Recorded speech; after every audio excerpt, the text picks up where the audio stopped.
linalosema huwezi kuzalisha vitu vikubwa kama huwezi kuwatamia. Hutaweza kuzalisha vitu vikubwa kama huwezi kuvitamia vile vitu unavyotaka vizalishwe. Hutaweza kuzalisha vitu vikubwa kama hutaweza kuvitamia. Yamkini una mipango mikubwa katika maisha yako. Una mipango ya biashara kubwa, una mipango ya vitu vingi, ama una shida ambayo inakusumbua. Ile shida haiwezi kaondoka kama hutachukua hatua ya kuwatamia ili kwamba ile tatizo liondoke. Haleluya. Tunakwenda kuangalia kutamia ni nini. Kutamia ni tendo la kushughulikia jambo kwa moyo mmoja na kwa bidii kubwa. Ni tendo la kushughulikia jambo kwa moyo mmoja na kwa bidii. Una tatizo, una shida, unaamua kuishughulikia kwa moyo mmoja. Unaamua sasa, nimeamua hii shida mpaka iondoke. Sitaacha na sitatoka hapa mpaka hii shida imeondoka. Tunaona kwamba kuwatamia ni maombi ya kusababisha jambo au mambo mapya kutokea. Kuwatamia ni maombi ya kusababisha jambo au mambo mapya kutokea katika maisha yako, katika familia yako, katika ukoo wako, kwa watoto wako. Maombi ya kuwatamia ni maombi yanayosababisha mambo mapya kutokea. Mambo mapya kutokea kwa watoto, familia, biashara kwa mwaka 2026. Kuwatamia ni kujitolea kikamilifu katika jambo kwa kumcha Bwana. Unajitolea kikamilifu katika jambo kwa kumcha Bwana. Maombi ya kuwatamia yanasababisha jambo jipya kuzaliwa. Unapokuwa katika maombi ya kuwatamia, yanasababisha jambo jipya kuzaliwa. Tukiangalia mfano wa kuku ndio huwa anatamia. Anapokuwa ametaga mayai, huwa inafikia kipindi anakwenda kuyatamia. Kuku, tukiangalia kuku huwa anajitoa. Kuku anapoanza kuwatamia, huwa anahakikisha kwanza anayakusanya mayai yake pamoja na kuyafunika. Kwanza anayapa ulinzi. Anayapa ulinzi ili kwamba yasidhuriwe na chochote. Asitokee mtu yoyote. Kuku anayetamia huwa ni mkali sana. Anayapa ulinzi yale mayai. Anayafunika kwa mabawa yake ili kwamba yasije yakaguswa. Pili, yule kuku huwa hatoki pale. Anatoka kwa muda mfupi sana. Kwa kuku wengine wanaweza kukaa siku 2 hajatoka hata 3. Akiyatamia, akitaka kitu kifanyike. Kuku huwa hakubali mpaka ameona. Yaani kila siku atakaa pale. Na ukikuta kuku ambaye analalia au anatamia, anakuwa mwepesi sana. Hana muda wa kula. Maana muda mwingi akipata muda kidogo anadonoa, anarudi anakaa pale ili kwamba mambo yatokee. Huko ndiko kuwatamia. Hata sisi tunapopata matatizo ama unapotaka jambo lako, mwaka huu wa 2026 tuna mambo mengi ambayo tunayo na tunataka Mungu atufanyie. Lakini kama mtachukua hatua ya kuwatamia yale mambo unayotaka Mungu ayafanye, hatuwezi katokea kitu. Tunaona kwamba katika kuwatamia wapo kuku ambao wanakuwa ni wazembe. Hata pale kwangu mimi nilikuwa na kuku wa namna hiyo. Kuku ambaye anaweza akaenda akatamia, sio anasahau kama analia, anaondoka tu. Unakuta ameshaacha mayai kaacha, au amesambaza mayai nyingine imetupwa huko, nyingine imetupwa huko. Au kuku mwingine anatamia alafu anakula yale mayai. Anatamia anakula yale mayai. Kuna watu wengine wanatamia maombi, yaani wanakula mayai, yaani hawajali. Yaani mtu ana jambo lake ambalo liko serious, lakini hajali. Kuna wakati unafika sisi ni kukata tamaa, sisi inakuwa ni nini, lakini unapoamua kuwatamia jambo, mwana wa Mungu, ni lazima uwe serious. Ni lazima uamue kutoka ndani. Ni lazima ukamie ile jambo. mpaka ile jambo litokee. Haleluya. Tunaomba kuatamia ni maombi kama ya kuku anavyoatamia mpaka atakapoona matokeo ya faranga. Mpaka atakapoona matokeo ya faranga. Tuna kwamba haya ni maombi ya kuatamia kwa njia ya maombi mpaka kidhihirike katika mwili. Haya maombi ya kuatamia, yale maombi unaatamia mpaka unaona kabisa kitu kimetokea katika mwili. Ulikuwa unaomba mtoto mpaka unaona mtoto amepatikana. Ulikuwa unaomba Mungu akupe biashara mpaka unaiona biashara. Sio kwamba unasikia sauti kwamba nimepata biashara nimekupata, mpaka unaona katika nini? Katika mwili. Tukiangalia kile kitabu cha Wafalme wa Kwanza,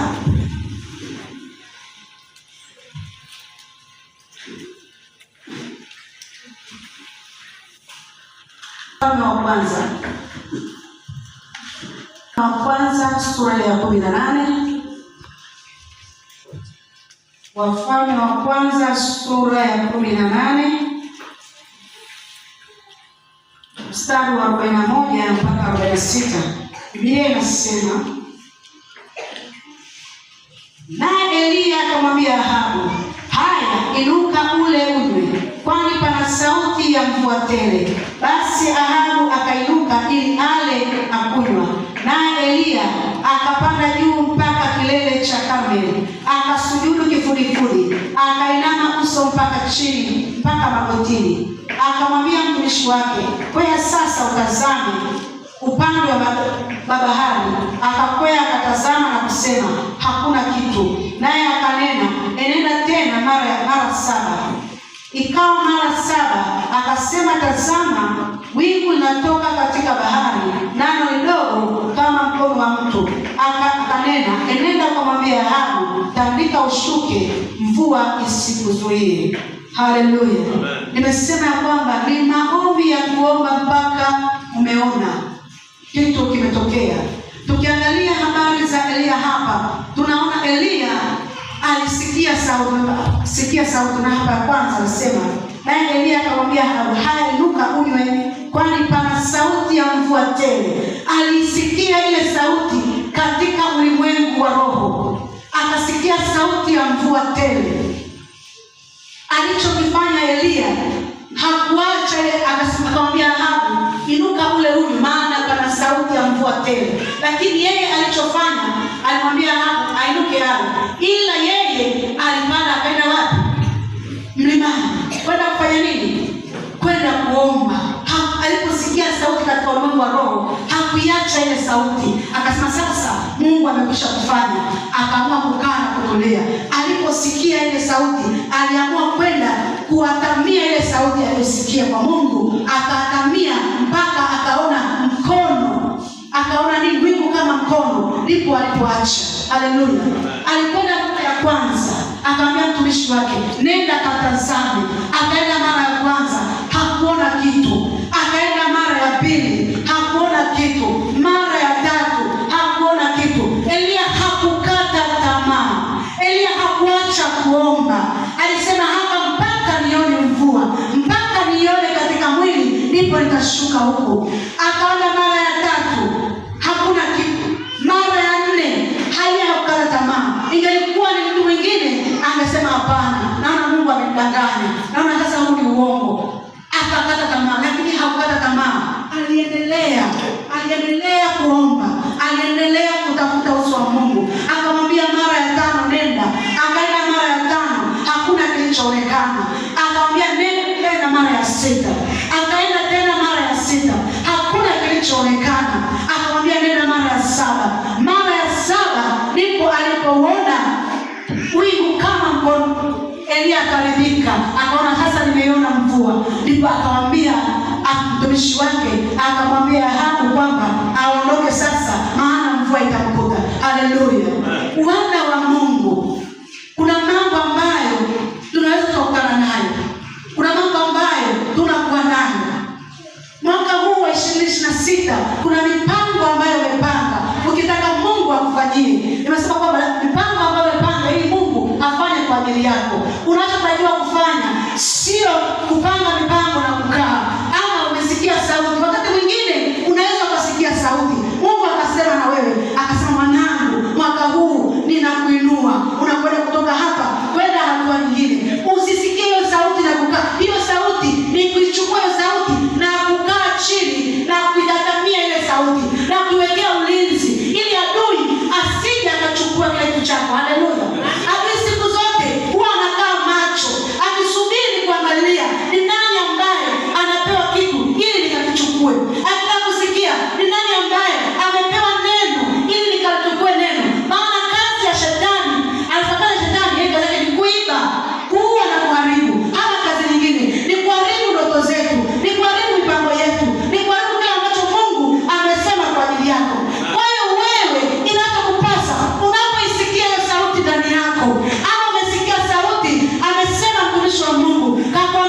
hapo uongo. Mbona wengine wanaambiwa wanatokea? Mbona mimi nimeambiwa sana? Mbona nimesikia sana? Mbona nimesoma sana? Mbona nimepanga mipango sana lakini haitokei? Mwana wa Mungu, sio kama umepanga mipango sana. Ni kwa sababu hulindi ndoto yako. Hulindi kila ambacho Mungu amesema. Hulindi ile neno, hulindi ile sauti. Tunaona Elia aliposikia ile sauti ya mvua tele, aliingia magotini, alipanda mlimani, akayatamia ile sauti mpaka katokea kitu katika ulimwengu wa mwili. Haleluya. Amen.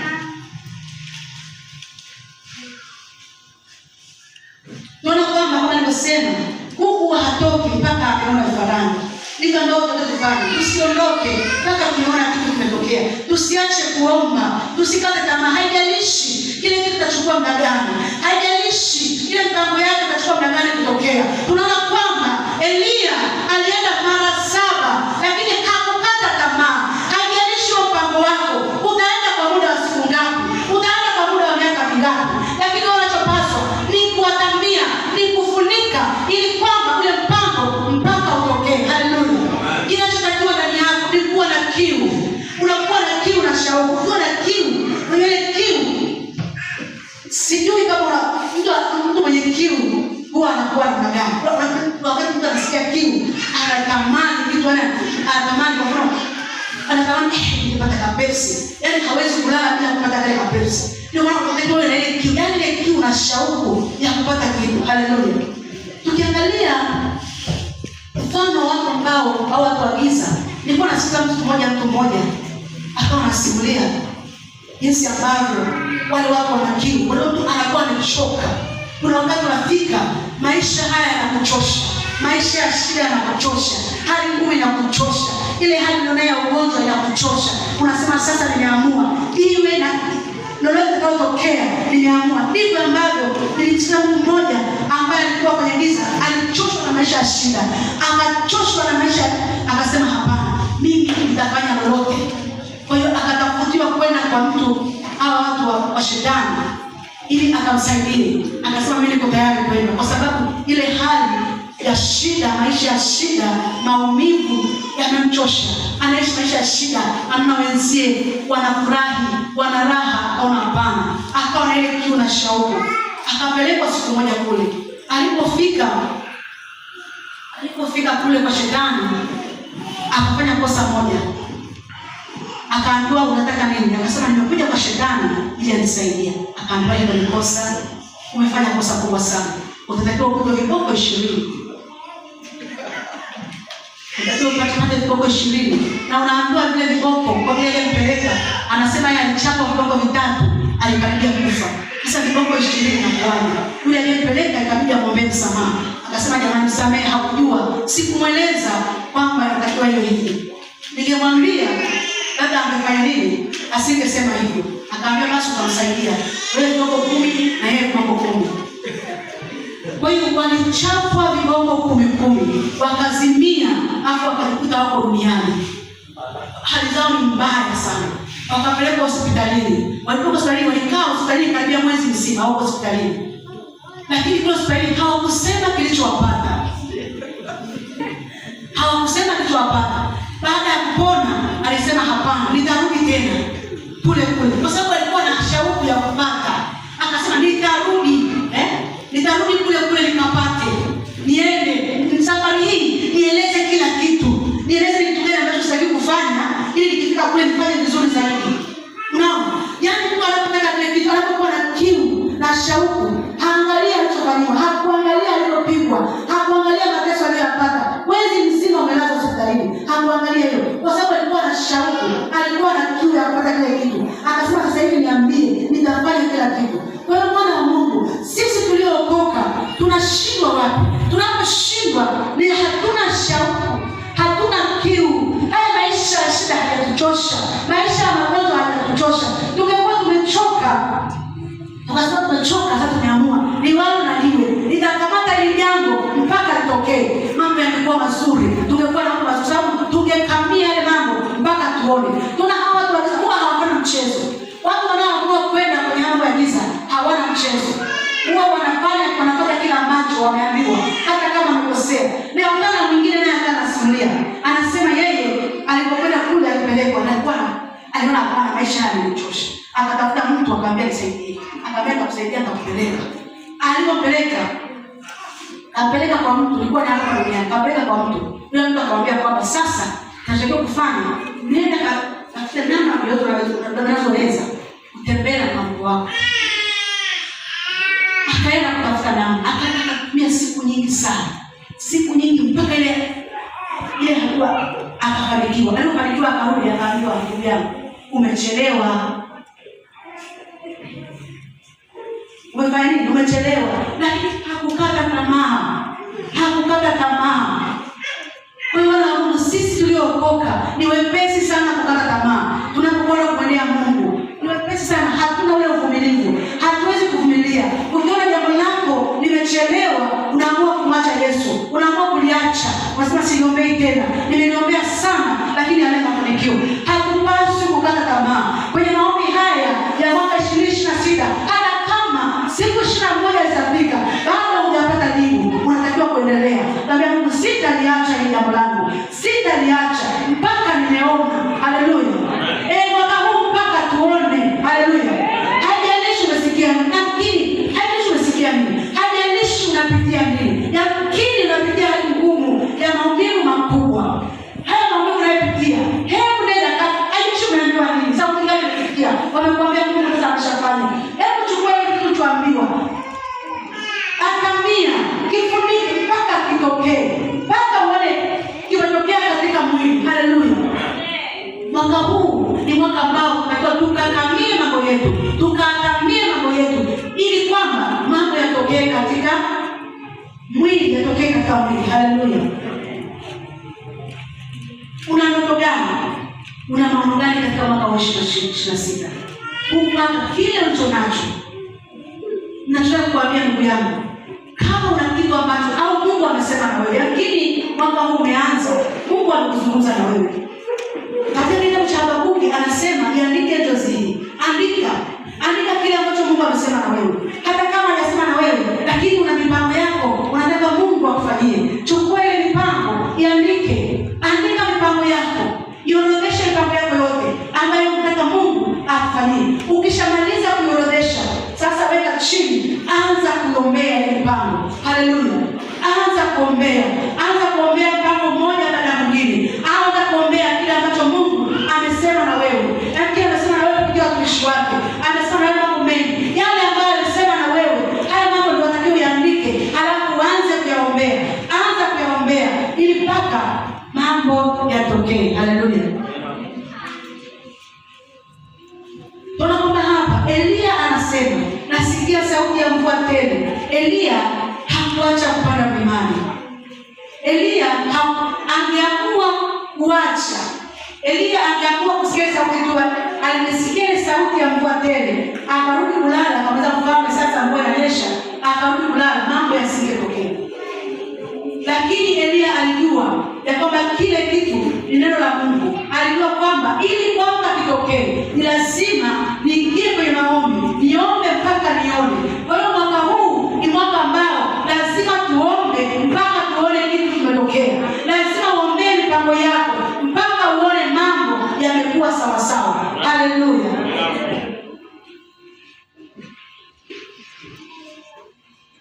Tunaomba hapa, Elia alijua kwamba anaweza kubaki na sauti tu ya Mungu. Akabaki na ile sauti tu na zile ahadi. Mwana wa Mungu, unaweza ukabaki na ahadi za Mungu, ukakaa nazo miaka hazitokei. Mungu amekuahidi kukupa nyumba, amekwambia mwanangu nitakupa nyumba, lakini ukakaa na ile ahadi ya kukupa nyumba, ukaendelea kutembea nayo, lakini ile ahadi haitokei. Mungu amekuahidi nitakupa mtoto, ukaendelea kutembea na ile ahadi ya kupata mtoto, lakini ile ahadi haitimii. Mungu amekuahidi mambo mengi, lakini yale mambo ukaendelea kutembea nayo hayatokei. Ni kwa sababu tu hujaamua kukaa chini na kuwatamia yale mambo. Ukishapata ahadi, usikae chini na kushangilia. Ndio piga kelele, shangilia, Mungu asante, alafu atamia yale mambo ili yaweze kutokea. Ukiendelea kukaa hivyo, hakuna kitakachotokea. Utaendelea kuona kwamba ninadanganya, utaendelea kuona ahadi za Mungu sio za kweli. Lakini Biblia inasema